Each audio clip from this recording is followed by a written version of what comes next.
The Radical.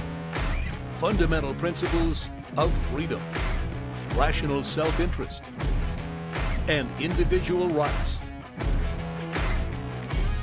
This is the Yaron Brook Show. All right, everybody, welcome to Yaron Brook Show on this Thursday, June 15th. Thanks for joining me. Sorry I didn't do a show earlier today, one of my news roundups. You know, I can't tell you what's going on right now, but it's just all consuming my time, and it's stuff is unpredictable, and I couldn't do it today. I hope to do one tomorrow. If not in the morning, I might do one in the afternoon. But this week has just been hell. So hopefully things will settle down a little bit next week. But at this point, I'm not convinced of that. So we will see. Anyway, I'm trying to get back on schedule, trying to get as many shows as possible done. We are going to see some slippage. If there's slippage, I'll add shows other days. But we'll try to make it up to you. But so I apologize for not having a show today, earlier today. Today we're going to talk about economics. We're going to talk about what it is, what it studies. We're going to talk about why it's so much stupidity out there. Why is there so much bad stuff? Raphael says he's going to sleep. It's very late in Europe. I get it, Raphael. Don't worry about it. Go to sleep. You can listen to this later.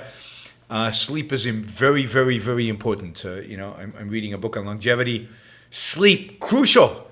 Everybody should get a lot of sleep. I still believe sleep is just such a waste of time. I mean, think about all the productive things you could be doing instead of sleeping. But it turns out, in order to do productive things while you're awake, you have to sleep. So it's incredibly valuable, incredibly important, in spite of the fact that it's infuriating and maddening, and you have to engage in it. All right, so how do we get to sleep? Because Raphael's going to sleep. So we're going to talk about economics. We're going to talk about, why, in a sense, broken window fallacies just continue. Broken window fallacies never seem to go away. So I'll tell you what a broken window fallacy is, and we'll go through. Daniel says he needs his 8 hours sleep. I do too, but I never get 8 hours. I need it, but I never get it. I wish. I have all these measurement instruments to measure my sleep. I never actually get 8 hours of being asleep. That would be phenomenal. Just a few nights of 8 hours being asleep for 8 hours. Too much. That would be amazing. So I'm all for it. I wish I could do it. When I was younger, I think I could do it. But then, I forced myself to sleep less. So now I'm paying the price. So we're going to talk broken window fallacy. And we're going to see broken window fallacies everywhere. We're going to critique conservative economics. We're going to critique leftist economics. So we're going to give a bunch of examples, and why is the field so stupid? When it comes to policy in particular, is what really we're going to talk about today. And part of it is the field doesn't know what it's really studying, so that is the theme for today. Remind everybody. Super Chat is the way with which you support the show. It's the way in which you ask questions on the show. You interact with me on the show. Why is the copy function not functioning? There it is. Okay, now it should function. Okay. So you can use the Super Chat to ask questions. You can use the Super Chat to give a sticker and just show support. So before you go to sleep, you can just pop in and do a little bit of supporting the show. A lot of people listen to the Yaron Brook Show on YouTube, on podcasts, on all kinds of different ways. Of all those people, only a certain percentage actually contribute value for value. So Super Chat for those of you watching live is a great way to make that trade. For those of you not watching live, YaronBrookShow.com/support and Patreon are probably the two best ways. And just recently got two. Somebody came in at $250 a month, and somebody else came at $500 a month. Just new people on YaronBrookShow.com/support. Thank you. I need another. I mean, realistically, we need another about 10 of those. 10 of those, and we'll be cruising. We'll be in really, really good shape. But that's what we need. All right. Let's see. Yeah, so economics all around us. Everybody talks it constantly in the news. People are questioned about it. Politicians, economists, public intellectuals, pundits, constantly talking about economic issues. So what are economic issues? What are the issues related to economics? What is economics as a field study? And I find the standard definitions of economics frustrating, and really good people use these standard definitions and stand by them, and it really kind of drives me crazy. Lionel Robbins probably has the most famous definition that many people use or many people refer to, and that is economics is the science which studies human behavior as a relationship between given ends, where those ends come from, and scarce means, which have alternative uses. And what you get is over and over and over again, this scarce resources. So there's another definition, ChatGPT provided. I'm reading actually part of this from Scott Lincecum's latest article for the Dispatch. It's called Enough Already with Toddler Economics. You can see where I got my title. I'm not very original, I admit it. I got up this morning, wasn't sure what program I'm going to do tonight, and then I saw Scott's thing and said, that's a great topic. I'm doing it a little different, and I'm going to critique different things, but I'm using a lot of the material here, as you'll see. And so thank you, Scott Lincecum, for providing the material.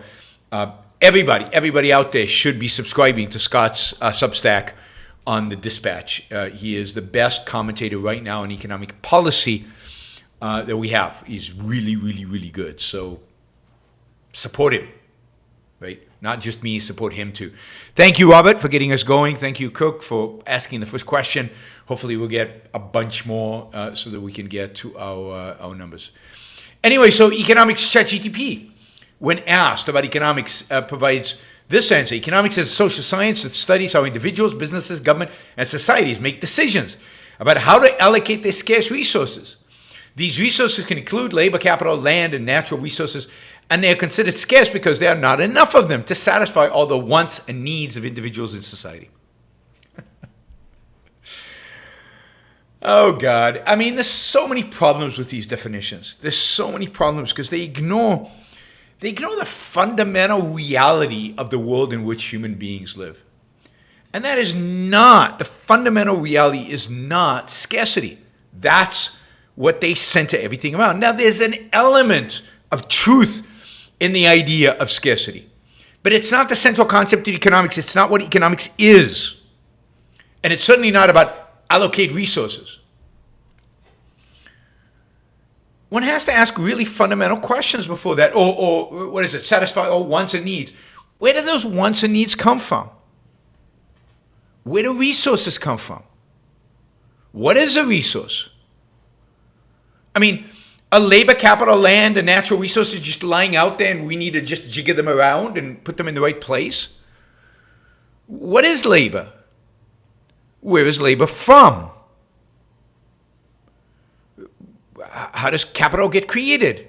How does it get deployed? Where does it get deployed to? Yeah, land is there, but land is useless. Most land is useless. And what's a natural resource? What makes something a natural resource? Well, there's a lot of, and behind all of this is a massive amount of knowledge. Labor needs to be deployed in particular ways. That's knowledge. Capital, how it gets allocated, where it goes. There's knowledge about that. Land, okay, finite resource, but how it's used requires knowledge. Natural resources, to turn some gunk, black gunk that leaks out of the ground into oil requires knowledge. So it's not labor. I mean, there are not these resources out there. Something has to be brought to the foray in order to gain these resources. And people don't just have wants and needs that need to be fulfilled. By whom? By just somehow. And the government is then therefore allocating stuff in order to fulfill your demands and needs. And that gives a huge role to allocation. It sounds so collectivist and centralized and everything. You know, and then they talk about economics as the study of scarcity. No. I mean, abundance. I mean, if anything, economics is a study of abundance. Resources are not scarce as a starting point. There's nothing as a starting point. The starting point is the human mind and its ability to take stuff in nature, stuff that nobody considered resources, and turn it into resources, and turn it into stuff that then people want and desire, and then, quote, there's not enough of it. Guess why? Because somebody has to produce it. The whole study of economics is about abundance. It's about creating stuff that people want and then figuring out how to get it to them. Not allocate it, not distribute it. So economics basically studies two fundamental phenomena that have to do with abundance, not with scarcity. And the two phenomena are production, the creation of goods, values, services, things that represent values to human beings, and trade, the means by which people can attain those goods. So if I had to define economics, it's a science that studies production and trade. Really simple. And yes, it is true that when you study production, you constantly have to make choices, that you constantly face trade-offs. This is the sense in which there's scarcity, right? I can't build, if I have a limited amount of capital, I can't build this and that. I have to choose this or that. But that's just a question of production. What is most profitable? What is most value creating? What is the best thing for me to produce? Right. So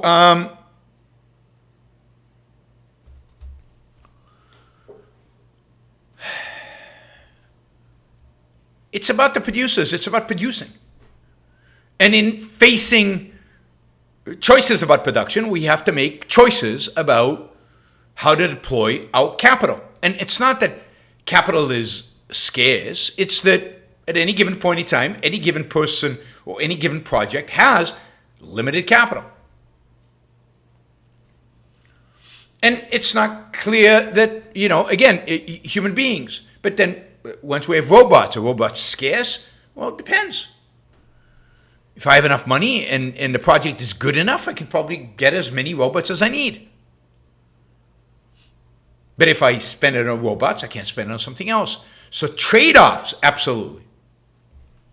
So if you want to include decisions, you could say it's the science that studies the decisions that are involved in production and trade. But at the end of the day, this is about wealth creation. It's about producing. It's about values. It's about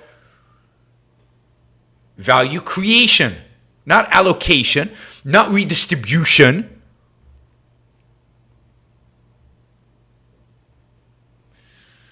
So we are ready when we engage with the field of economics. We have immediately a challenge where immediately the definition, the whole approach to economics is an approach that is biased. It is biased towards a collectivist approach, allocating resources, allocating scarce resources. Allocating by what principle? Who's going to allocate it? No answer, right? It doesn't say by what standard I should allocate, right? We allocate. And therefore, much of economic study is government and government coercion, and there's no worry about that because we're allocating resources, and there's nothing to say the government shouldn't allocate resources. Might not be the most efficient, but we're just studying allocation of resources. So there's a lot of problem with the definition right off the bat. The main methodology today in economics is, particularly with regard to policy and kind of policy decisions. Hold on one second. I need to make this room colder.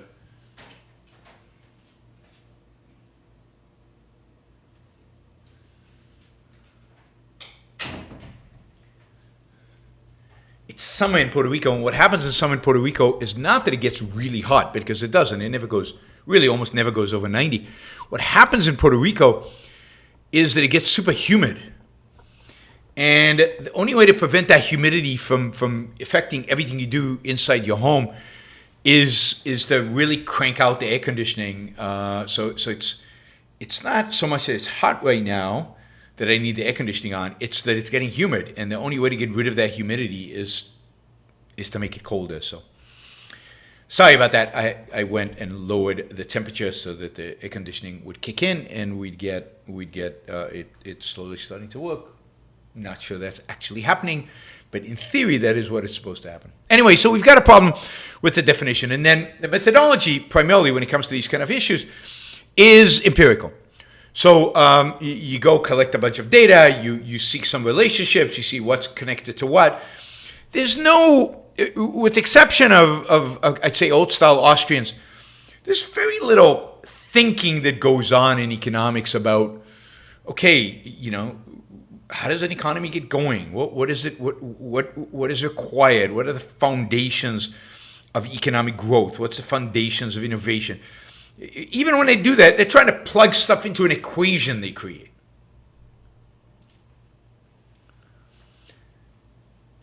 And it's only people like Mises and Kurzner, if you know Israel Kurzner, the great Austrian economist, who actually look at, entrepreneurs and business creation and the environment entrepreneur faces. And so regulations are bad to a large extent because they restrict entrepreneurs. And if you restrict entrepreneurs, then you get less economic activity, you get less job creation, you get less wealth creation, you get less production and trade. So that's not at all the approach kind of observing what worked, coming up with first principles, testing those principles out in reality, and then extrapolating from principles, and of course testing. Now there is no hypothesis, we just test stuff. Or we randomly come up with hypotheses, as I guess the Popperians would like us to do. And then we test it. And of course, how do we test it? We run regressions, we do statistical analysis. The challenge there, of course, is very few people actually know how to do statistics and actually read the data properly and actually know what to do with the data and know how to adjudicate and what the results actually mean. How many people actually know that correlation is not causation? Everybody says it, but how many actually knows what it means and how to do it? So a lot of stuff in economics today is just garbage because it's no theory, no real understanding of production and trade and human action and human decision making as regard to production and trade. All you get is, I wonder if these are related. And if they are related, all right, that's the relationship. There's a causal thing here. I'll give you an example. I mean, the classical example is minimum wage. And, simple theory would tell you that if you raise the minimum wage, it's not necessarily simple theory, but theory would tell you if you raise the minimum wage, then overall, some people's wages go up, but overall, the number of jobs will actually decrease. Under certain conditions, that will happen. And that's it's supply and demand, and you need a little bit more than that in economics, substitute products and what else is going on in the economy and so on. But generally, you can say, it used to be said, raise the minimum wage. Generally, the poorest of the poor, the ones who suffer, they don't get jobs, they lose their jobs, and they don't do well. Okay, but then somebody runs a study. In this case, it was a study in New Jersey. Economist by the name of Card, who will go on to win the Nobel Prize. And in the study, under certain conditions, he finds that they raised the minimum wage in New Jersey, and nobody seems to have suffered. There was no decline in employment of anybody, supposedly. And out of that, policy advocates, some economists, and a lot of people came to the conclusion, which has then been perpetuated over and over and over again, because it's one study, but it doesn't matter. It's the most important study ever, because it confirmed kind of a result that people wanted to believe in. And now you have gazillions of people believing that you can raise the minimum wage with no end, and really or at least you can raise it significantly without really affecting poor people, without affecting the jobs of poor people. And as a consequence, you get really, really bad policies. You get people raising the minimum wage because of one empirical study that dominates everything else. An empirical study that you cannot generalize from, that there's so many caveats about, because it's in a particular time, in a particular place when the economy was doing something particular. And the problem with statistical studies is you have to control for all of that. You have to take all of that into account. You have to take the whole context into account.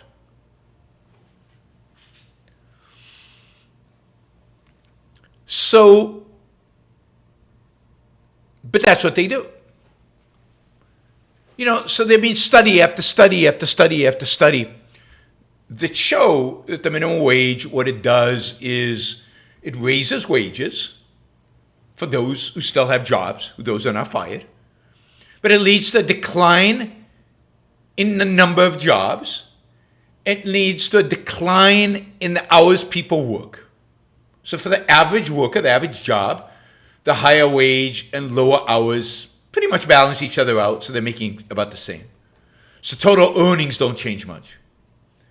But for the jobs that are closest to the minimum wage, that are what economists say most exposed to the minimum wage increase, the drop in hours exceeds the rise in wages, and wages decline overall. Now, that's not a surprising result. It's a result consistent with theory. It's a result consistent with logic. And I don't want to say intuition, because intuition can often be very wrong, but it is the right result. But how many studies are going to be done on the minimum wage? Over and over and over again, and disagreements, and people question this variable and that variable, and this regression and that statistical methodology. The answer's simple, straightforward. And the empirics actually support the answer. They have to. Reality is consistent with good theory. Doesn't matter. The mythology, the myth that minimum wage might not be related to increases in unemployment persists. And it persists everywhere. And it dominates. And it's just unquestioned. And people, people keep raising. Now we're talking about $25 minimum wages all over the country. And people don't stop. Junk economics. Stupid economics. Minimum wage is stupid economics. Rent control is stupid economics. It's people looking through very narrowly. They almost always have an ends that they want to achieve. That's you remember that definition? What was it? Economics is a science which studies human behavior, relation between given ends. What the hell is a given end? So they decide that the given end is, we want everybody to make, quote, a living wage. That's the given end. So economics studies the relation between that end and the means by which they have alternative uses, which have alternative uses. What? And no judging the ends, of course. No judging the means. Whatever is whatever. Right? But that makes economics a purely, well, depends on your interpretation, but it's economics also has to assume a particular end. And that assumption is in the production and trade. It has to assume production is good and trade is good. And if production is good and trade is good, certain things flow from that. Part of what flows from that is that you don't want minimum wages because they interrupt with the ability to produce and to trade. They redistribute scarce resources. Only so much wages I can pay. And the government then decides that I should pay to these people and not to those people, and those people can lose their jobs. And nobody seems to care about this stuff and how silly and how straightforward this is, right?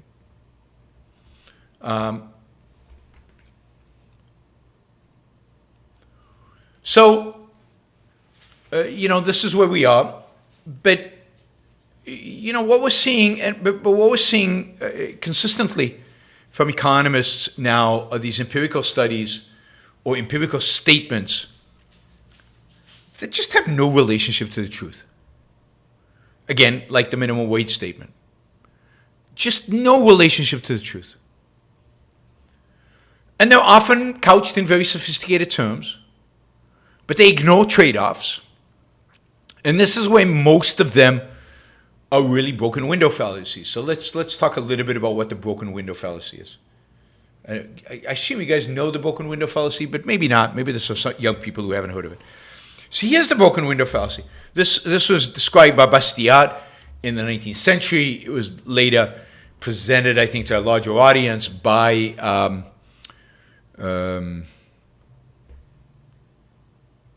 Economics in One Lesson by, his name will come to me in a minute. And it basically goes like this. Let's say you want to create some economic activity in your neighborhood. You want to get the engines of production going. You want to get, the more production. So what you do is you give a kid a rock, and you ask him to throw it through the window of the baker. The kid throws the rock through the window of the baker. And you go, yes, now we're going to have some increased economic activity. Because what happens when you throw the rock, Hazlitt's, thank you, Henry Hazlitt. I can't believe I forgot Henry Hazlitt's name. That is like, all right, Henry Hazlitt, yes. The kid throws the rock through the baker's window smashes. Well, now the baker has to replace the window. So he goes to the glazier. And he asks for the glazier to make him a window. And the glazier now has a job. He now has work. This is great. The glazier comes out, he measures the window, and then he goes and he orders raw material. And now the company that says the raw material has economic activity going on for it. So you can see there's a whole chain of economic activity created by the rock through the window. The rock through the window has created economic activity. And ultimately, the glazier makes the window, cuts it to size and everything, and installs it and has done the work. And that one act of breaking a window has created massive quantities of work through the entire supply chain, all the way out to getting the sand to make the glass, to make into glass. Now, this theory is consistent with the idea that war is how we get out of depressions, because war creates economic activity. Why? Because you break stuff. And once you break stuff, what has to happen? Well, you have to build it up again. So if you break stuff and then you build it, you've created economic activity, because the building is economic activity that would not have happened if you hadn't broke it. So breaking stuff is actually good for the economy. Now, something's wrong here.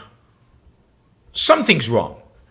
And the obvious thing that's wrong is, but wait a minute, I had a window before, now I have a window, nothing's changed. Yeah, a bunch of people did some work, but at the end of the day, I'm in the same position I was before. A lot of people did work, but we're in the same position. And that is true. This cannot be right. Something is screwy. Something is off. What's off? What is forgotten here? What is missing here? Well, it's the fact that the money you spent on the window could have been spent, and indeed would have been spent, on other things. That is, that money, you have choices in terms of how to spend it. So, let's say you, the baker, were thinking of buying another oven. Well, now you can't buy the oven because you had to buy the window. So a bunch of economic activity around building the oven didn't get created. Instead, we got a window. And the important point here is the oven is new, would have increased wealth, new production, more bread, more cakes, more whatever. The window, status quo, nothing changed. Or what if the money was just sitting in the bank and you didn't have any plans to buy a stove, a new oven? Well, what does the bank do with the money? It lends it out. Lends it out to some businessman who wants to build a new business and create a bunch of economic activity around this new business. But if you withdraw that money and fund the broken window, well, then all that other economic activity can't happen because you took it out of the bank, and the bank can't lend the money out. So the trade-offs, the alternative, the choices, the alternative possibilities have just evaporated. They're gone. The broken window has destroyed economic value. It's made all those other possibilities moot. All that other wealth creation, all that additional production, all that additional trade, gone. And instead, you get trade, you get production that's non-additive, that basically puts you back in the same place you were. Well, you as the baker are in a worse position because you have the same window, less money. Yes, the glazier now has more money. So we've allocated resources, but to what end? Not to the end of wealth creation, not to the end of production and trade, not to anything worthwhile. And a lot of problems in a lot of fallacies in economics boil down to some version of the broken window fallacy. I mean, even the idea that we should go out and stimulate the economy. We should pay a bunch of people the government should borrow money and pay a bunch of people to dig trenches and then fill them up again. And that will pay the workers a wage, and then the workers will then go and they'll buy bread and windows and rents, and that will create economic activity. They'll create demand, right? But wait a minute. Where did you get the money to pay the workers? I sold some bonds. Well, but what were the people who bought the bonds from you, gave you the money to do all this? What would they have done with that money? Or let's say I raised taxes. Well, what would the taxpayers have done with that money? Now they have less to produce, less demand. The bondholders who bought your bonds, they have less money to go out there and build and create and invest and consume. So you've shifted it, but all you got to show for it is sand. Money's the same money. It's just being allocated differently. And you see, this is the danger of talking about economics as allocation. Yeah, oh, this is interesting. No, it's not. And it's not value neutral. Digging trenches and filling them back up, not good from any perspective. Not value creating. not wealth creating, not production. There's no production happening. There's no trade happening. Taking from some, giving to others, creating demand over here at the expense of demand over there. We haven't done anything.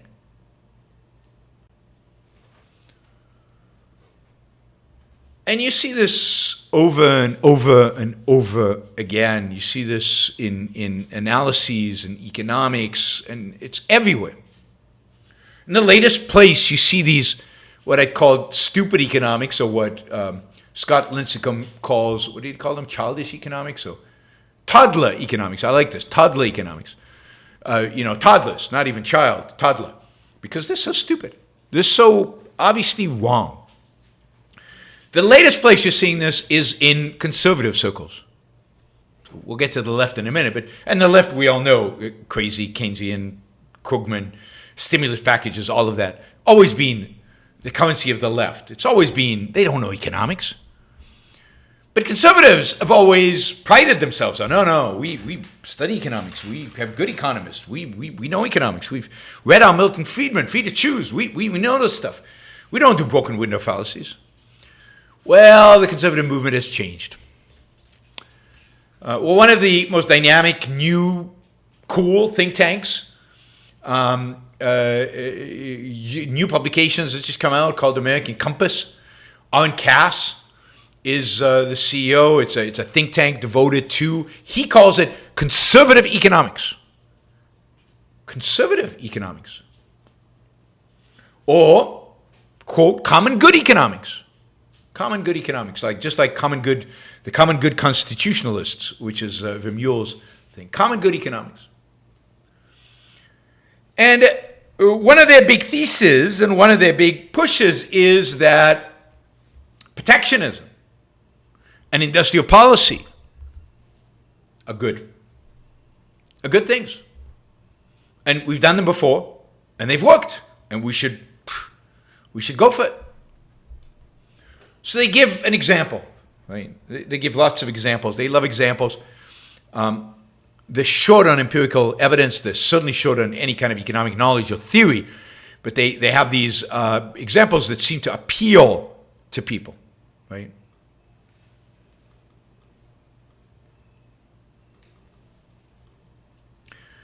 So in the 1980s, Ronald Reagan was, if you remember, he bailed out Chrysler.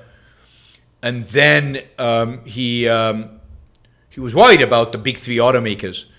So he basically sent his trade negotiators to Japan and got the Japanese to, to basically set quotas, self-imposed quotas, on how many automobiles they would export to the United States.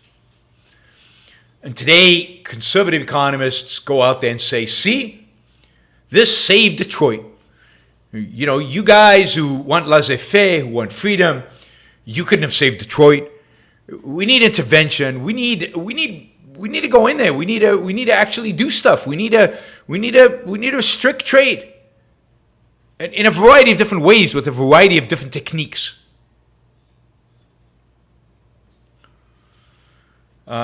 And they say, look, we saved Detroit. We saved the automakers. Right? Maybe that's true. Maybe Detroit was saved. But what would have happened if Detroit had not been saved? Now Jennifer might be out of a job right now, but maybe not. Maybe not. What would have happened to all that capital that Detroit sucked up to produce lousy cars during the 1980s and 1990s? It could have been deployed elsewhere. They could have created jobs that are more productive. They could have maybe spurred innovation, created an even bigger boom in Silicon Valley than was created. Indeed, a bunch of economic analysis, and there's quite a few papers around this, show that there's very weak causal connection, if any, between much of the foreign investment at issue, right? I'm thinking of something else. Okay, so yeah. And then it's also described that because of these quotas, the Japanese started building factories in the United States. Well, did they? Did they build the factories because of the quotas? Or did they build the factories to be closer to the end consumer, to cut on shipping costs, to take advantage of the South, where they built their factories, which had reasonable labor costs and could produce better cars? And it turns out that there's weak causal relationship between the money invested by foreign automakers, the Japanese and the Germans, and all these quotas. And there are massive, massive costs generated by the quotas. I mean, all cars got more expensive for many years. Japan was driving costs down. Costs went up because American automakers were protected from Japanese competition. Big three automakers misallocated their windfall profits, invested in wrong places, in the wrong things, that ultimately led them to have to be bailed out by Obama in 2008. Right? There's been lots of unintended consequences. Foreign automakers have actually done better, become more competitive, done much better than U.S. Imagine if there weren't quotas, if the American companies would have had to compete. Maybe they would have got faster, better, leaner. Maybe they would have cut better deals with the unions. Competition, I thought, conservative economists, correct me if I'm wrong, I thought competition was a good thing. Indeed, it turns out that the Japanese automakers loved the quotas. It allowed them to raise prices. Because Detroit raised prices, they could raise prices. They couldn't compete anyway. It was a huge windfall for Japan. And the quotas remained in place because the Japanese liked it so much. The quotas remained in place for years after the Reagan administration abandoned them. Told the Japanese, no, you don't need to have quotas anymore. The Japanese continued them because it was good for their companies. It took the big three decades to become competitive. I'm not sure they ever became competitive. I'm not sure they're competitive today. This is bad policy, and yet it is hailed by conservatives. Look, classic kind of Trump conservatives. Right? Yeah, we can manipulate. We can control trade. We know what's best. We can centrally plan it. We can allocate resources. But this is exactly the kind of broken window fallacy. Because, yes, Detroit made money. The guy who made windows makes money if you go around town smashing windows. Are we wealthier because Detroit made money? No. We're actually poor. Because all that money that Detroit sucked up in its higher prices could have gone to more productive uses. All that capital that was deployed in Detroit that was producing inferior products at higher prices could have gone to producing good products that actually enhance human life. Imagine if Silicon Valley had had even a greater capital boost than what it got.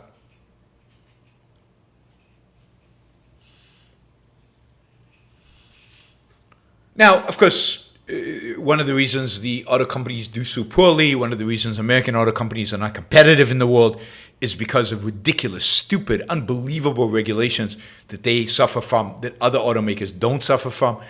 Of course, all automakers in the U.S. suffer from these. So, but again, in other countries, they don't have these regulations about the weight and the size of automobiles and all kinds of stuff related to fuel economy and related to safety and related to all kinds of things that actually make American cars less effective, less efficient, and less productive. But they were getting better with competition. When you stop competition, the incentive to get better goes away.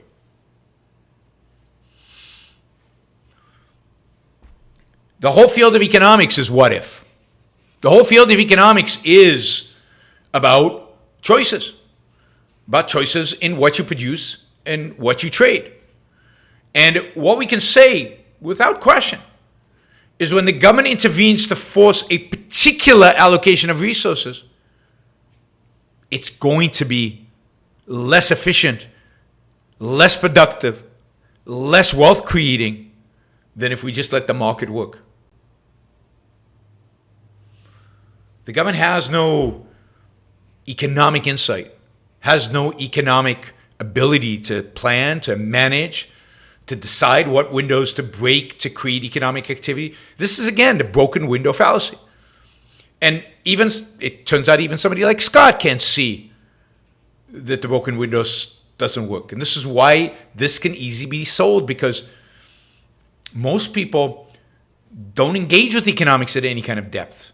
Most people just accept it. If Arlen Cass says that, look, we saved Detroit, yay, we saved Detroit, this is great. How good news is that? We saved Detroit, and it looks obvious. We restricted Japanese competition, we sold more American cars, we're done, we're good, everything's fabulous. But as Hazlitt teaches us in Economics in One Lesson, if you haven't read Economics in One Lesson by Henry Hazlitt, you should, and some of you should probably read it again if you've read it before, because it looks like you've forgotten that material. Then economics is about the consequences. And sometimes those consequences are second order, third order, fourth order. And it's hard to explain that to people. It's hard to tell them that if we hadn't broken the window, economic activity would have been better. If we hadn't broken the window, that money would have gone to some other economic activity. Certainly can't tell the glazier. The glazier is going to lobby for breaking windows. He might even pay some kids to break the windows. So it's hard to get people to understand the deeper consequences of things. Or, the conservative economists like to tell us, look at Europeans. The subsidies to Airbus have created this amazing competitor to Boeing.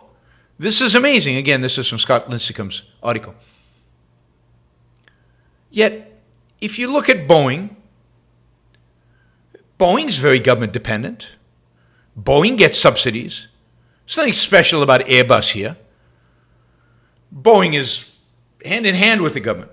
And one of the reasons Boeing has bought up so much of the has become so immersed in building for the military is to become even more established with the government. So Airbus doesn't have any difference here. But there are massive costs to the subsidies that Airbus and Boeing get, both political and primarily economic. And supporting Boeing and Airbus has probably stifled innovation globally. There have been studies like this. It's not that hard to see it if you subsidize two big players and you don't subsidize potential competitors. They don't exist yet. It's very hard to become a potential competitor. You're competing against somebody who's being subsidized. So you get very little innovation. You get a lot of planes built substandard. You remember the Boeing that crashed? Two fatal crashes. One in, I think, in Africa and one in Asia, I think. Was it the new model of the 737? And then, of course, the monstrosity, the A380, the massive Airbus two-decker plane. Not productive, not efficient. A380s have mostly been decommissioned. You get massive cronyism. You get budget overruns. Again, what would have been done with the money if it hadn't gone to them? And you get a real systemic risk. You've only got two airplane manufacturers in the entire world. One of the failures of Chinese central planning, one of the failures of Chinese industrial policy is China's attempt to build a competitor to Boeing and Airbus. It's hard, really, really hard, particularly if you're doing it through the government.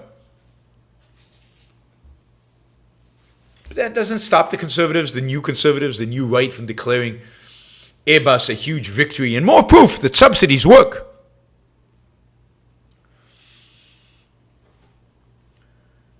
And of course, one of the great myths that exists out there that I heard a lot when Trump was raising tariffs, like tariffs are like the stupidest, dumbest of all economic policies. It's clearly a tax on Americans, unequivocally a tax on Americans. No economist thinks otherwise, again, except with the exception of these conservative economists. Tariffs are destructive. They're taxes, just like any tax. I thought conservatives were against taxation or against high taxes. Well, tariffs are just a way of raising taxes. I mean, people say, look, Trump was a great president. He lowered taxes. He lowered some taxes. He raised others. What's the net effect? Not clear that you're paying less taxes. But one of the mythologies that they've created, again, that they keep harping on, the conservatives do, is the Trump conservatives, the people who want to raise tariffs, is look, America was built on tariffs. The whole 19th century, America had tariffs.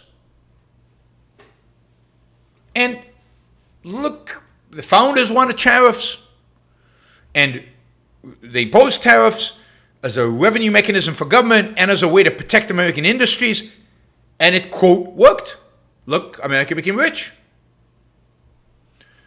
Here's a great example of correlation does not mean causation. Should I say that again? Correlation does not mean causation. Yes, it's true. During a period of relatively high tariffs in the United States became rich. That means they will tell you tariffs are what made America rich, or tariffs contributed, or tariffs enhanced, or tariffs were part of what made America rich. What if it turns out, as most economists believe and most good studies of this period will show, what if it turns out that tariffs actually played a negative role in U.S. development in the 19th and early 20th century? What if it turns out that America would have got richer faster if it didn't have tariffs? And maybe healthier, maybe with less cronyism.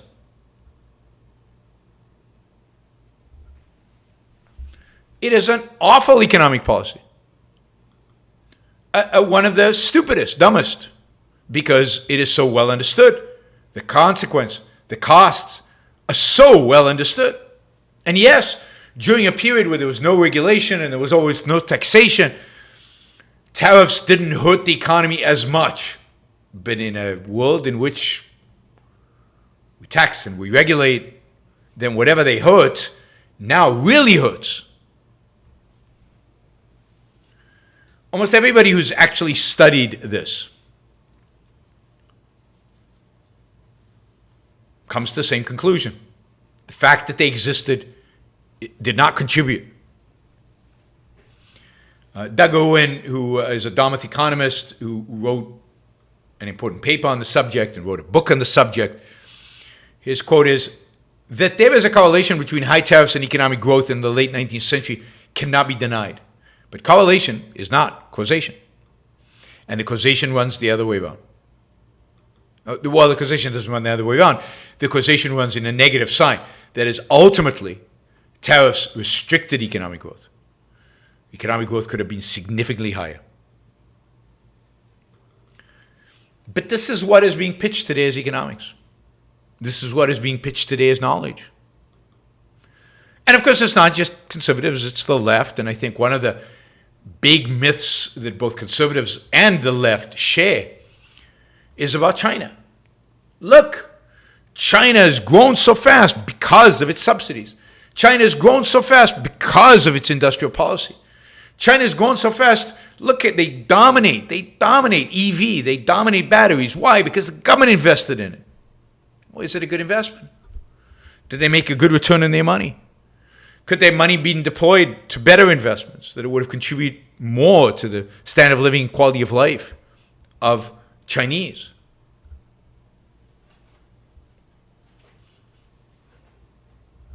No answer.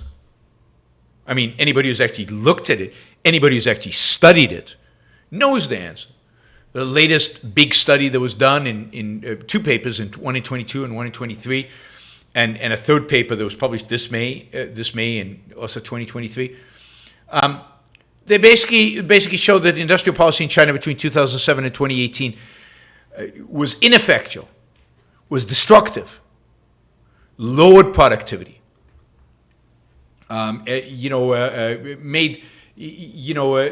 it turned out that government subsidized bigger, less productive companies. That money was given to prop up failing firms. And that it actually was a bad allocation of resources. The same is true of Made in China 2025, which both the left and the right drool over. The same is true of the CHIP Act, of a whole slew of American policies today that are meant to take from some and to invest. The government will invest. And right now, the big thing, the Biden administration is very excited about this, but the right is supporting this. The Biden administration is big right now on, I don't know if you've seen the stats, but building industrialization in America is on the uptick. More factories are being built, more production is happening, but more factories, real literal factories, are actually being built all over America. And Biden is saying, see, this is the consequence of the Inflation Reduction Act. This is a concept which is spending a lot of money on building EVs and building all kinds of battery factories and giving subsidies and billions and billions and billions and billions of dollars of subsidies. And then, of course, the same thing is true of chips, of semiconductors, and factories for semiconductors, billions and billions and billions of dollars. The whole CHIP Act, bipartisan, by the way, CHIP Act that is responsible for this. And basically what's going on right now is the administration saying, see, we told you so. All we need to do is have the government invest in American manufacturing, and we could get a manufacturing boom. Nobody considers how we're going to pay for these subsidies. What happens to all this government debt that is being accumulated in order to pay for it today? What could be done with all the interest payment that we pay in order to pay off the debt if we actually invested it? Whether anybody at all is doing any kind of analysis on whether these investments are good investments, whether we get a return on our capital, a return on investment. No considerations of what BK 2050 is calling opportunity cost. That is, what could I have done with this money? No considerations about that.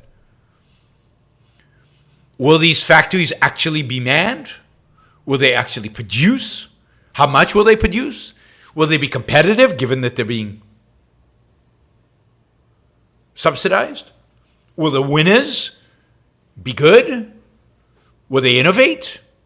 Again, evidence out of China is that when you subsidize industries like this, the winners are the losers. The winners are the least productive companies. The winners actually retract from economic growth and economic prosperity. It's nothing here about giving money to the historically marginalized. This money is flowing to areas that have nothing to do with historically marginalized. They're flowing into businesses that have nothing to do with historically marginalized. These are, quote, investments in the economy. You look at the factories, you look at what kind of factories are being built, you look at where they're being built and by whom. This has nothing to do with redistribution of wealth. This has everything to do with industrial policy, and this is the kind of industrial policy the Republicans support fully.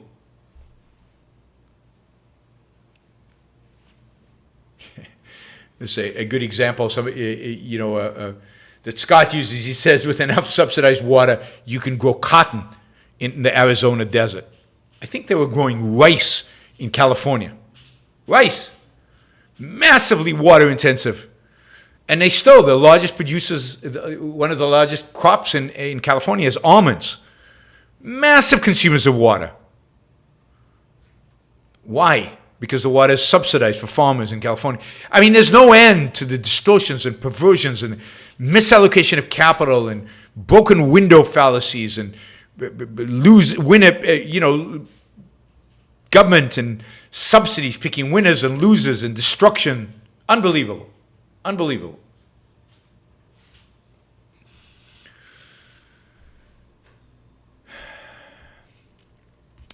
So, economics is in bad shape. Economics, as it applies to policy, as it applies to politics, as it applies to how our government functions and what its priorities are. And the really tragic thing is, and the tragic thing is that people support this and buy into this and don't think this is a problem because, tariffs, that's not big of a deal. What the hell? It doesn't matter. What matters is woke. That's what matters.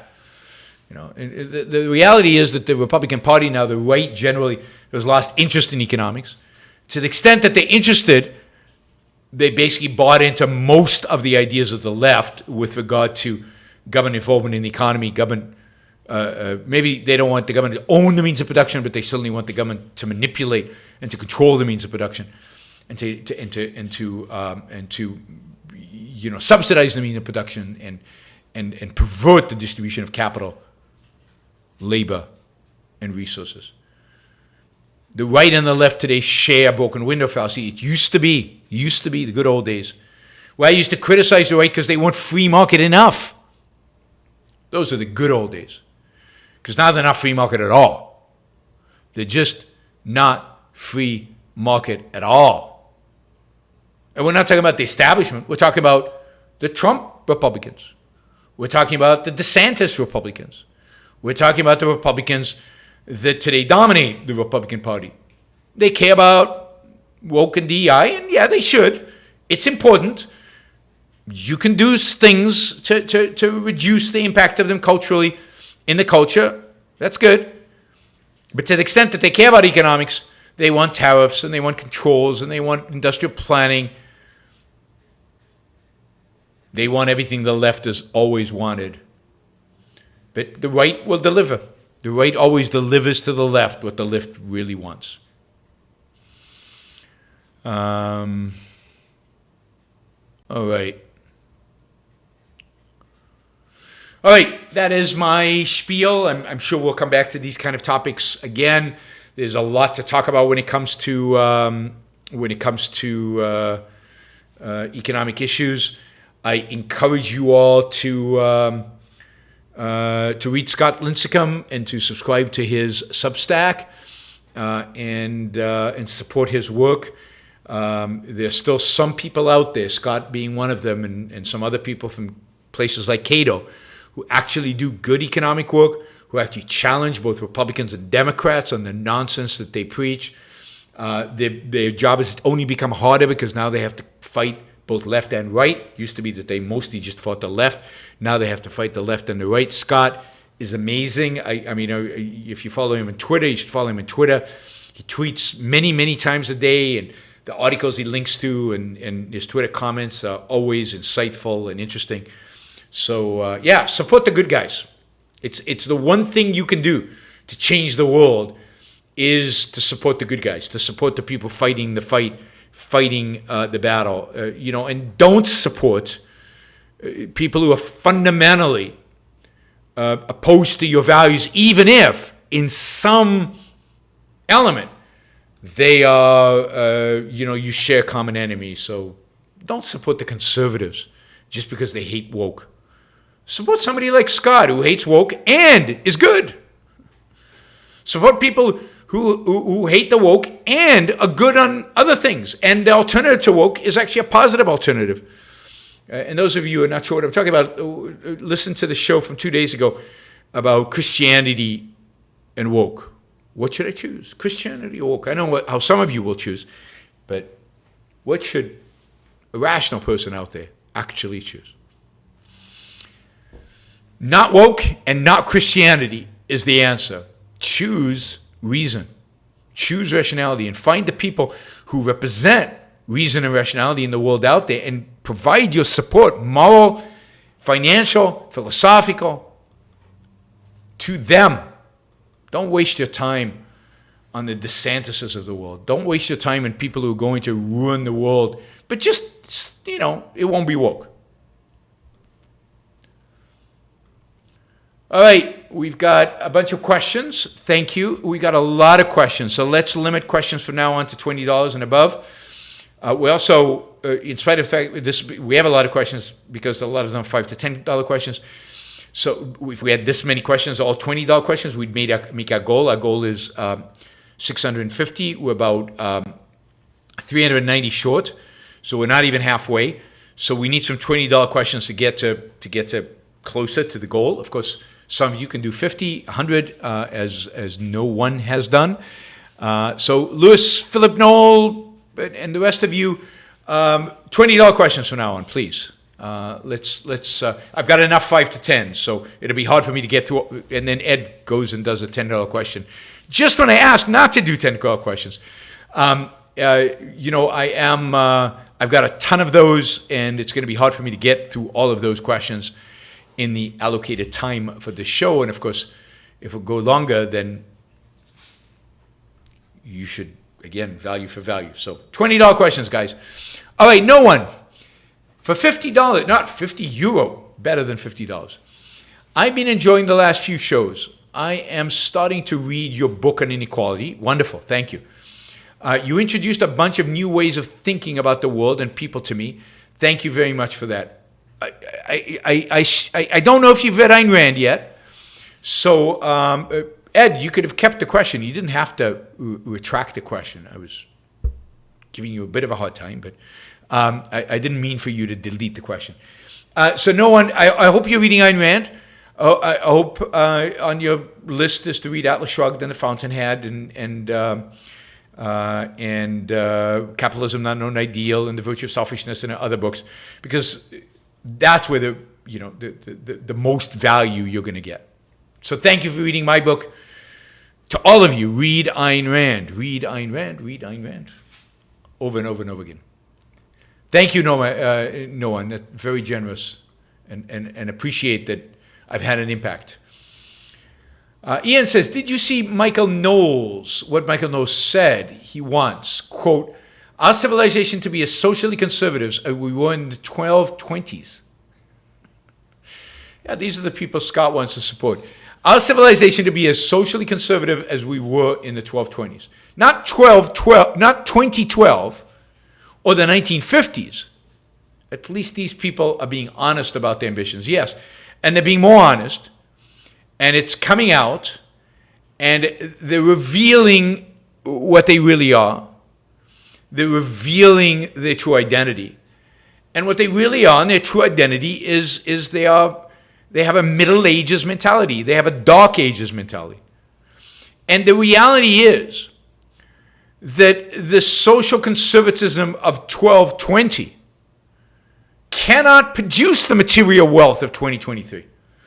So when he says our civilization to be socially conservative as we were in 1220, he also wants to be as poor as he was in 1220. He also wants to be as disease-ridden as he was in 1220. He also wants to live only to the age of 30. I mean, these people are despicable, disgusting, low. They are the worst. They are just as bad as the worst environmentalists who want to destroy everything we have and return us to the cave.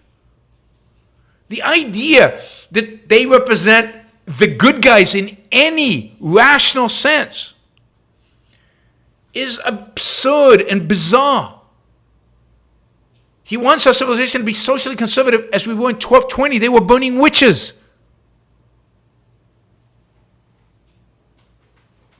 I mean, it's hard for me to express how disgusting I think this is.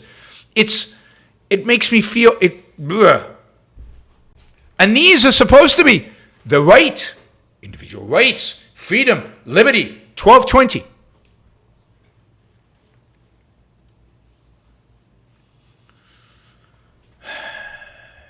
Yeah, in 1220 they knew what a woman was, and they kept her in her place. They kept her in the place. She couldn't own property. She did what her husband told her.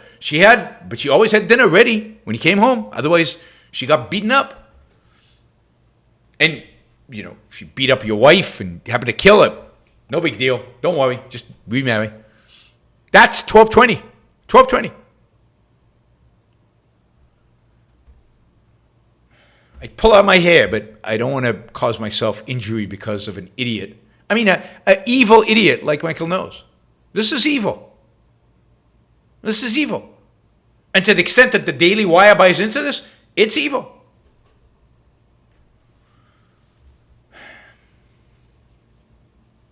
All right.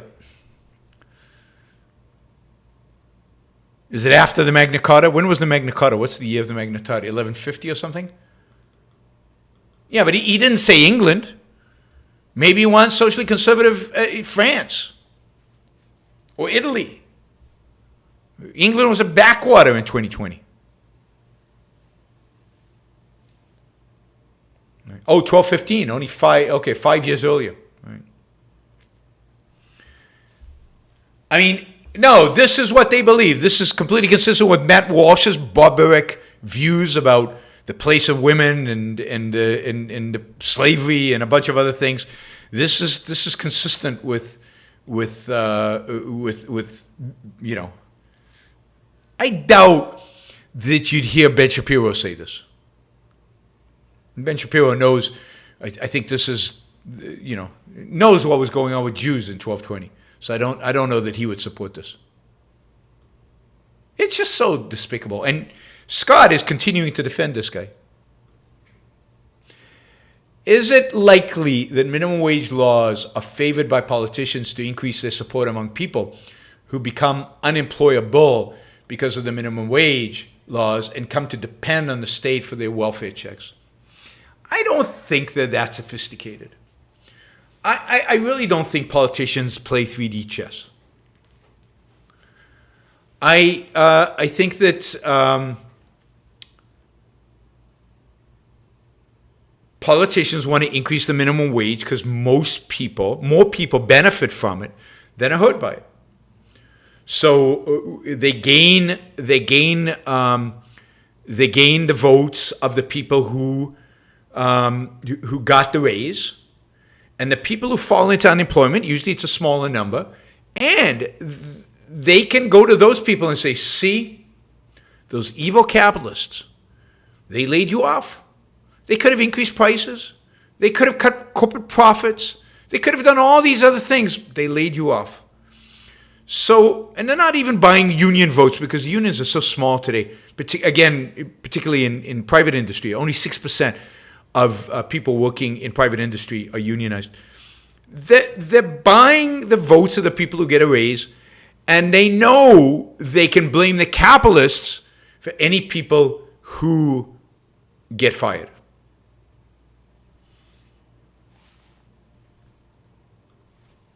I don't think politicians want people to be in unemployment because then they become more dependent on them. I don't think they're that sophisticated. Andrew says, enlightened men agree that girls should be encouraged to be ambitious. But does that mean boys should be taught to sit down and be quiet? Does a society of thriving women require a society of anxious, differential men? No, of course not. That is absurd and ridiculous. That is, unfortunately, what we're getting today.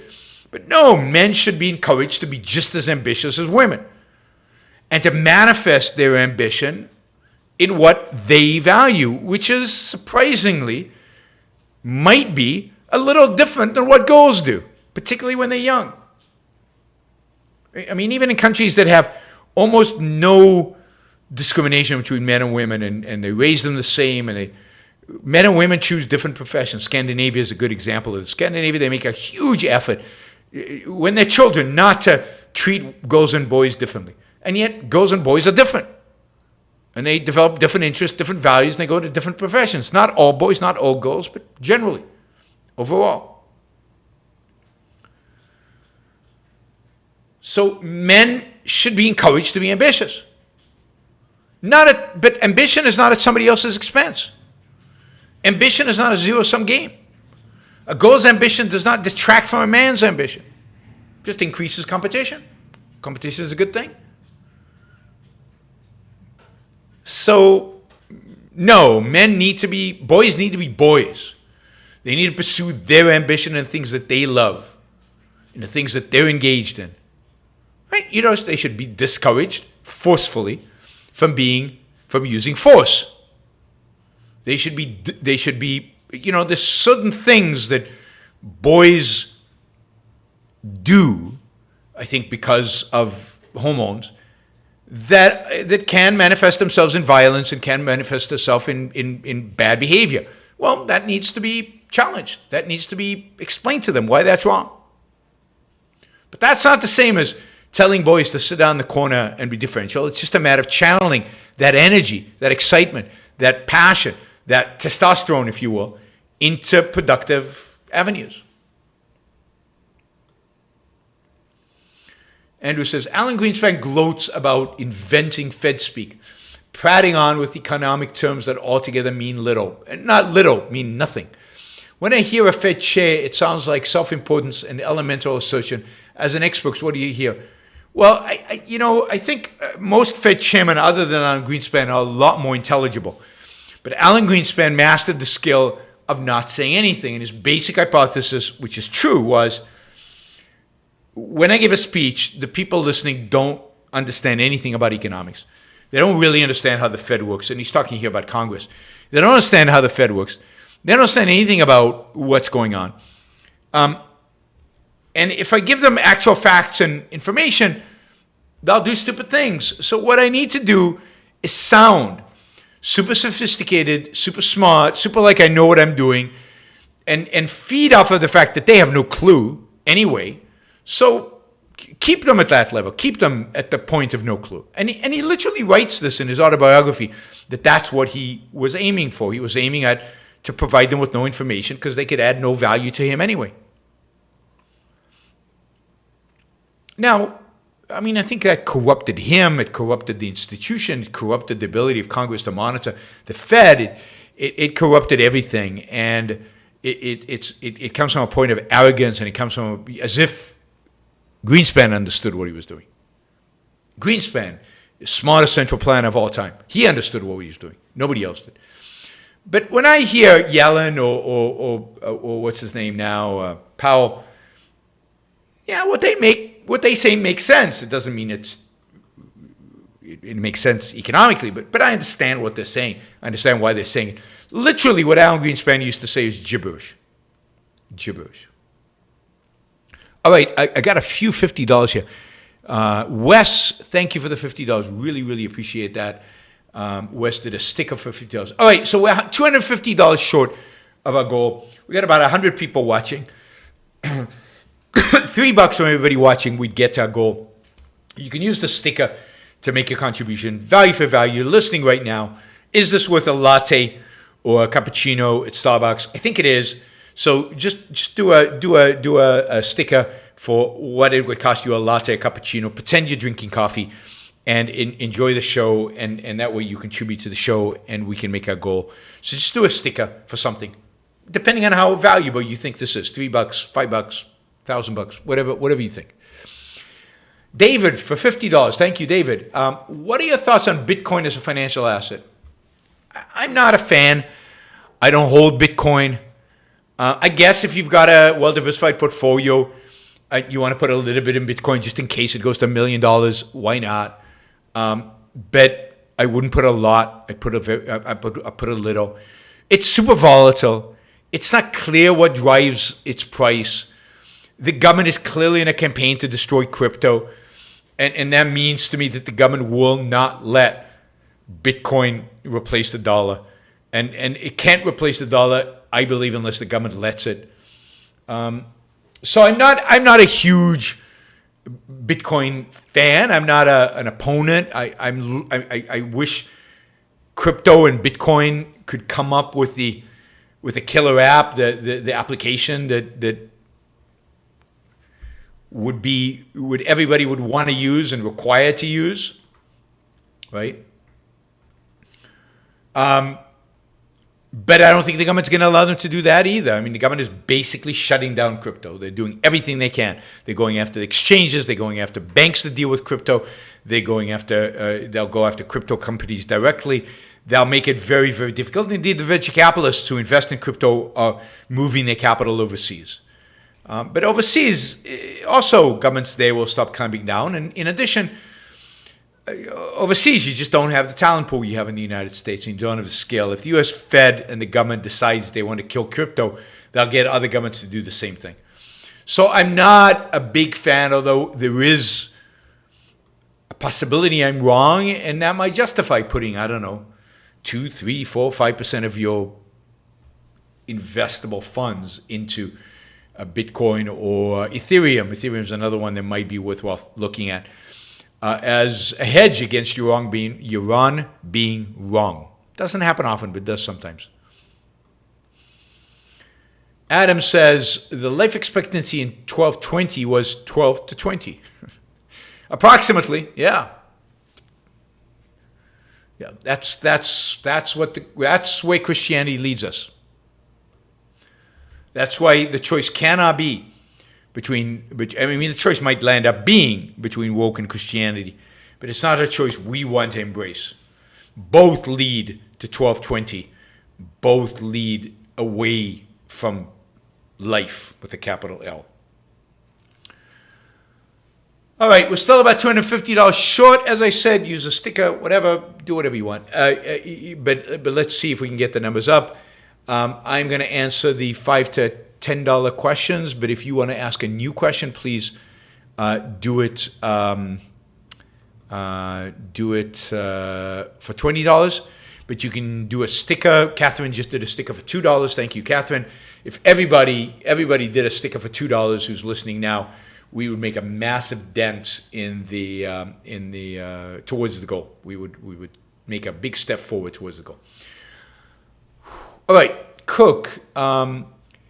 You say sleep is unproductive, but what about all the jobs that sleeping creates? Mattress makers, pillow manufacturers, sleep aids companies. Imagine if all the, this is again, a broken window fallacy. Sleep is unproductive. So imagine if we didn't have to sleep and therefore didn't have to have mattresses and pillows and all that stuff. All the capital would go into other things. Plus, we could work much longer hours. We could be more productive, more hours in a day. And as a consequence, have even more wealth to buy even more things. So tell with the mattress makers and the pillow manufacturers and so on. Sleep reminds me that I'm getting tired. Whew. All right. I spend a lot of energy doing these. That's good. Let's see. Scott says, are you giving too blanket a pass to tech companies on censorship as if it can't be their fault even if they showed varying degrees of compliance? No, I have no problem with tech companies because tech companies have every right to decide what speech is not on their platform. They have every right, including to comply with what the government wants or not to comply with what the government wants. It's their property. They get to decide. The fault here is 100% with government. If the government didn't intervene, if the government never went to Twitter and Facebook would limit what you could say on their platforms in some way or another, conforming with government or not conforming with government. That would not be censorship. You might disagree with their standards. You might not like what they're doing, but it wouldn't be censorship. So when it comes to censorship, only government can censor. What private companies do, and you don't like it, start your own. I mean, what I love about what Elon Musk did at Twitter is he didn't like what Twitter did, so he bought it. That's capitalism. Running to the government. Oh, regulate them. They're not allowing me to speak. Oh, God. Like Ted Cruz, whining Ted Cruz. Oh, you're discriminating against conservatives. Well, start a conservative Twitter. If Twitter wants to be woke, they can be woke. If Twitter wants to be conservative, they can be conservative. It's Twitter. It's a private company. They can do what they want. Now, if government gives them instructions, then government needs to stop. Government is violating the First Amendment. Government is censoring. And that is absolutely wrong. Absolutely wrong. You know, when I forget the name, the guy in Atlas Shrugged comes to Reardon and says, give me your medal or I'll do X, right? Hoot Dagny. Reardon gives him the medal. Does that make Reardon Oren Boyle? Does that make Reardon Oren Boyle? If the government threatens companies and in order to survive, they succumb to those threats, that doesn't make them Oren Boyle. Some of these companies are oil and boil. Some of them are not. And if you can't differentiate, you've got a problem. And I don't think Zuckerberg is oil and boil, and I doubt Twitter is oil and boil. All right. Shally, first time live in a long time. Thank you for what you do. Thank you, Shally. Really appreciate the support. Thank you. Thank you, Gail. Thank you, Jeff. Doing stickers. That's great. Chipping away at the number. We still have a way to go. Let's see. Andrew says, read tech doomers. Complaints that AI will have a leftist bias in defining and explaining things. Is that different from any other mainstream source? No. I mean, what AI will do is it'll look at everything that's on the internet. If there's more leftist stuff on the internet, if the leftist stuff is on more authoritative websites, then it will be influenced by that more than anything else. And the answer to that is people on the right, produce more content. Be more intellectual. Produce more content. Create an AI based on your liking. There are going to be lots of AIs, lots of ChatGPT versions. Create versions that are more responsive to your ideas. Stop complaining. Everybody's complaining.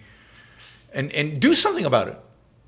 You know, too many startups in Silicon Valley are leftists. Okay, so leftists start companies. What do Republicans do? Sit at home and complain and eat potato chips. I don't know.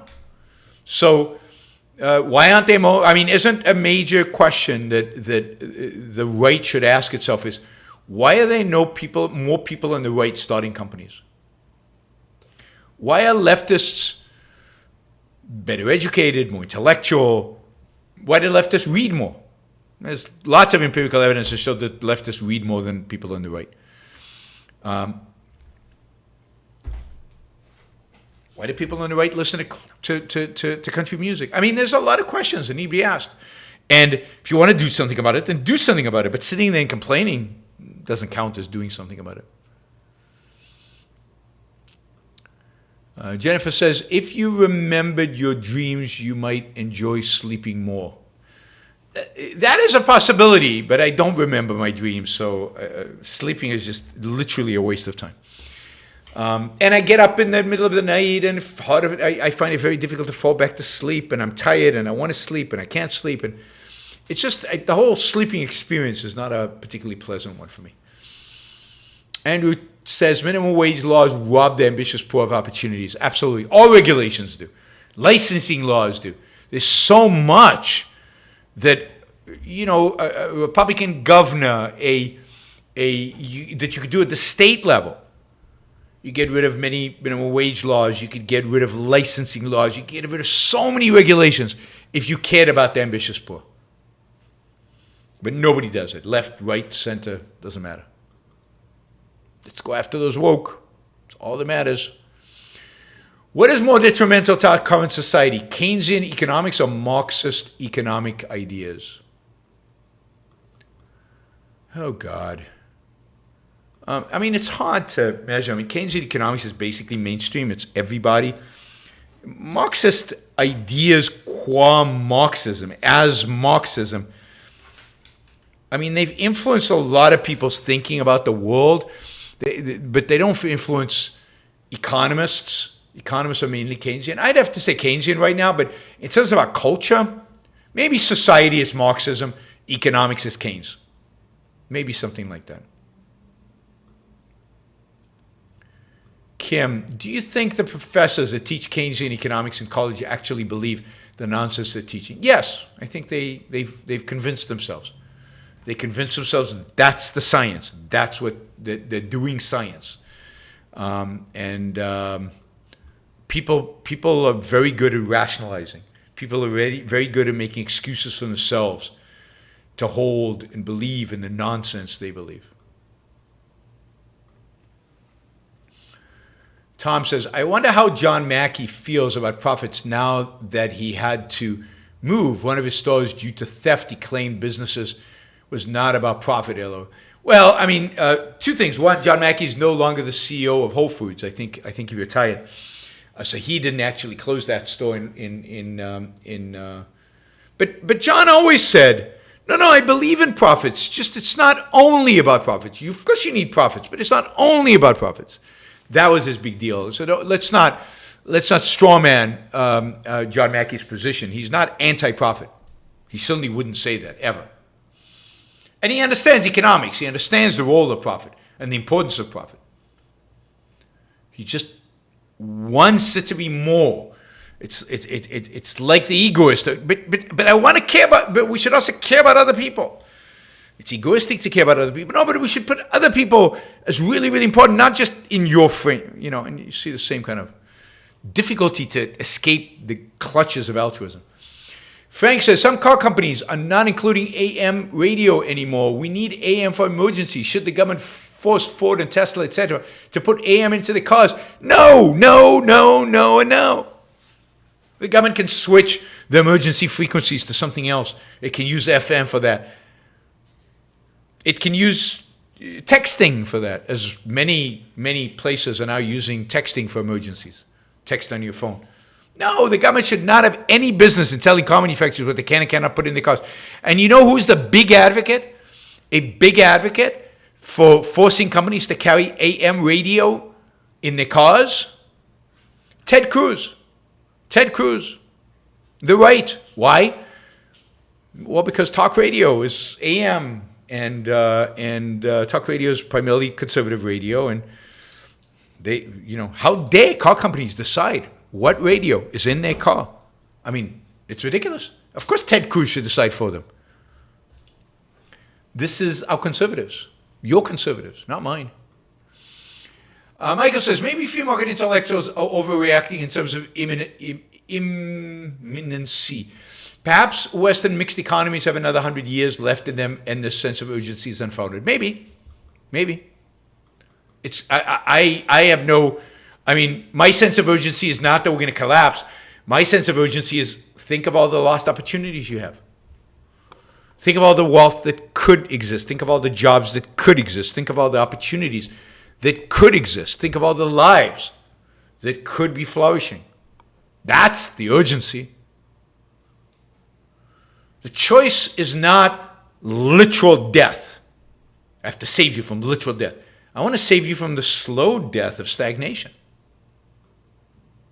That's urgent. Micah says, I know objectivists promote viewing man as heroic and amazing, but I have a very, very low opinion of most people today. That may not be the case 300 years from now, but this is my honest evaluation. That's fine. You have to view man potential as heroic and amazing. Not every man is heroic and amazing. There are some people who are heroic and amazing. And what objectivism holds is everybody has the potential to be heroic and amazing. And that's what you admire. That's the view we have. Michael says, authority is only as real as the number of people playing along with it. To a large extent, but you need a lot of people not playing along with it to destroy it. A lot. Michael says, why do conservatives only care about energy deregulation and not about deregulating anything else?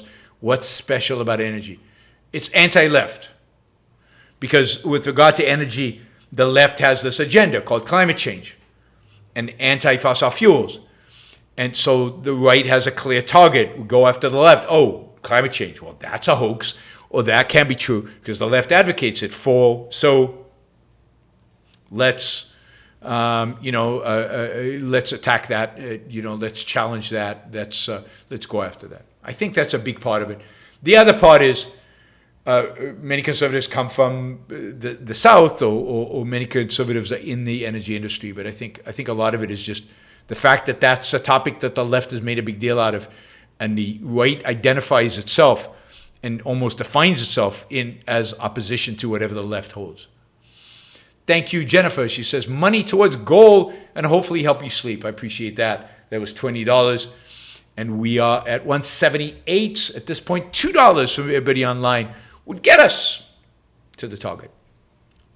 And show me you value me as much as a not even a cappuccino, just a black regular, coffee, drip. Michael, is objectivism something that can't be ignored, or are we a decade or two away from that point? Well, it depends. By whom? For what? It shouldn't be ignored by you. It can't be ignored by... I don't think it should be ignored by anybody. But is it culturally a phenomena that people believe can't be ignored? No, not yet. And I don't know how long it will take. Michael always wants me to give a date. Lewis, what are the best think tanks that are still sane on liberty economics issues? What are your thoughts on Reason Foundation and Independence Institute? So the best, I think, on economic issues are Cato. Some of the people at the American Enterprise Institute, Heritage has gone down the tube. Heritage is completely lost. It used to have good people. Most of the good people at Heritage left because Heritage has become a bastion of national conservatism and central planning and so on. So a lot of the good people at Heritage left. American Enterprise Institute. Reason is good on economic issues and on social issues. Reason is on many issues is good and interesting. Independent Institute, again, narrowly on economic issues, mostly good, although it seems to have these conservative paleo elements seem to be creeping into the Independent Institute, I think.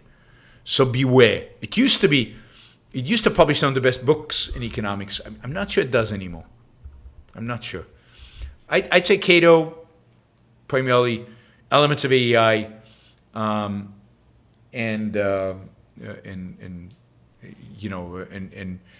Reason is good. It does a lot of cultural issues, and it's fairly good on those. Ed, could you talk about Fed Chairman Powell destroying banks by moving interest rates so much, so fast? We have a couple of largest bank failures in history in the last 12 months. Well, because I have talked about that, so I've done whole shows on that. But let me just say, I don't think that that's true, what you're saying. I don't think that Powell has destroyed banks by moving interest rates so much, so fast. I think Powell and Yellen and what's his name? The guy after Greenspan. They destroyed banks by lowering interest rates to zero for so long. I mean, what choice did Powell have given inflation? But he created inflation.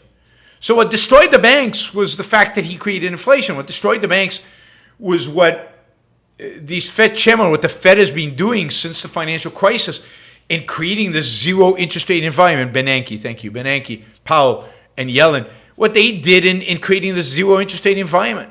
That is the destructive action. The destructive action is the inflation. Raising interest rates, that's just an inevitable consequence of everything that came before that.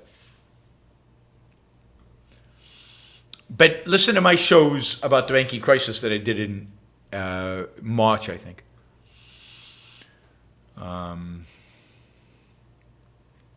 Friend Harper. Hey, Friend Harper.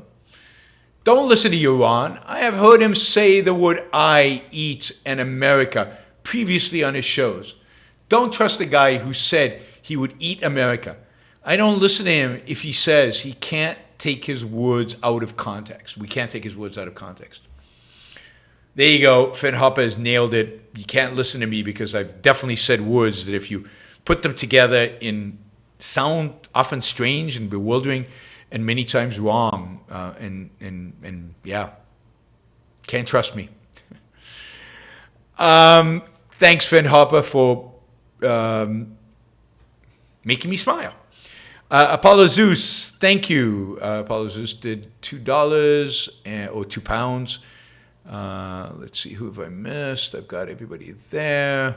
I think I got Gail and Jeff. All right. We are $155 short, so it would be great if somebody stepped in and got us closer to the goal. But we will keep plugging along, and we're almost done with the show. Demon says, Gary Gessler's SEC, when crypto participants say they lacked fair notice that their conduct could be illegal, don't buy it. They made a calculated economic decision to risk enforcement. Enforcement of what? There were no rules. I mean, these guys are nasty, and Gary Gessler's particularly nasty. And part of the problem with Gary Gessler is he was chummy with the guy who used to run FTC, and he almost got caught and got into trouble. So now he's taking out his hatred of the FTX circumstances on every other company that has crypto. But yes, the government basically refused to actually have rules, said, we're regulating this industry, we're not going to tell you what the regulations are. We're not going to tell you what is a security and what is not. We're not going to tell you what you're allowed to do and what you're not. After the fact, we're going to evaluate it, and we're just going to decide that what you did was wrong and take it all away from you. I mean, what the SEC and what generally is being done to crypto right now is unconscionable, it is horrible, it is evil, it is disgusting.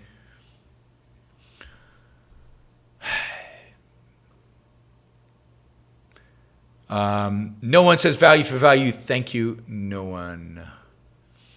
Andrew says, any update on Adam Campbell's sponsored show? No, that's my fault. I have, just the last week has been, sorry, at some point I'll tell you what's been going on, but it'll be a while before I tell you.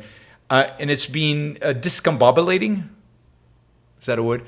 Anyway, and as a consequence, I'm way behind on so many things. Like I've got to prepare my lecture for Ocon. I'm teaching 2 classes at the Ayn Rand Institute, starting right after Ocon. I need to prepare those classes, and I've got to get Adam, and with Adam, there's real dollars attached to it. So I've got to get Adam on board on what show he's sponsoring. There's also another show Adam wants to sponsor that we should talk about. Anyway, a lot for me to do. And the number of hours in my day shrinks. And a big reason why the number of hours in my day shrinks is because I have to sleep. So there's another reason why I really, really dislike sleep. All right. Thanks, everybody. We a little short of where we should be, but so be it. It happens once in a while. Save up for next time so we don't make this a habit. The Fox phone call went really well, and maybe you'll see me on Fox or on something related to Fox sometime soon. We'll see. I'm waiting to hear back from them, actually. Mike says, yeah, thank you, $50. Thank you, Mike, getting us very much closer to our goal.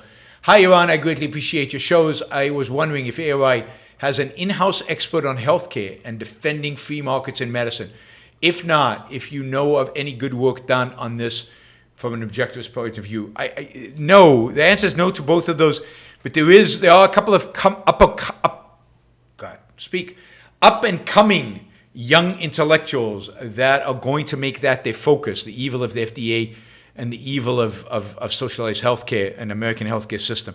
So we will have that expertise in-house at the Institute in the years to come. And it's again, I'm a big believer in specializations, and I'm encouraging some of our intellectuals to specialize in that in healthcare, because I think it's an incredibly important one. It's hard to think of an institution that does more harm to our lives than the FDA and the entire social medicine institutions that are built inside America.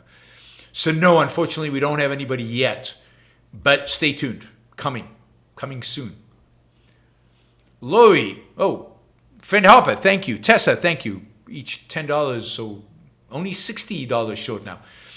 Lori, says, if you had $50,000 of hard gold and silver and was 30% of your portfolio, what would you do? I would sell some of it so that I would only have about 10% in gold. And unless, look, you have to decide. It's based on your risk assessment. So you have to decide what the probability of kind of the end of the world scenario is, the destruction of civilization, because that's when gold is really valuable. Gold is really valuable if you think things are going to hell. Really, we're going to collapse, not the slow stagnation, but a true collapse. And then you want to have a lot of gold. And in that scenario, 30% is not too much. But if you believe we still got years before we fall off a cliff, and most likely scenario is some kind of stagnation or slow decline, then I would say 10% in gold, something like that. That's I think what I have, something like that. I have less than 10%, but 10% in gold is probably where I'd go. I need to do a personal finance thing, another personal finance. I've done them before, but I need to do another one. I will do that soon. All right, everybody. Thank you. I will see you all tomorrow. I will do a show tomorrow. Again, not sure what time. Might be at 11 a.m. East Coast time. Might be more like 3 or 4 p.m. East Coast time. We'll see. It's one of those. All right. See you tomorrow.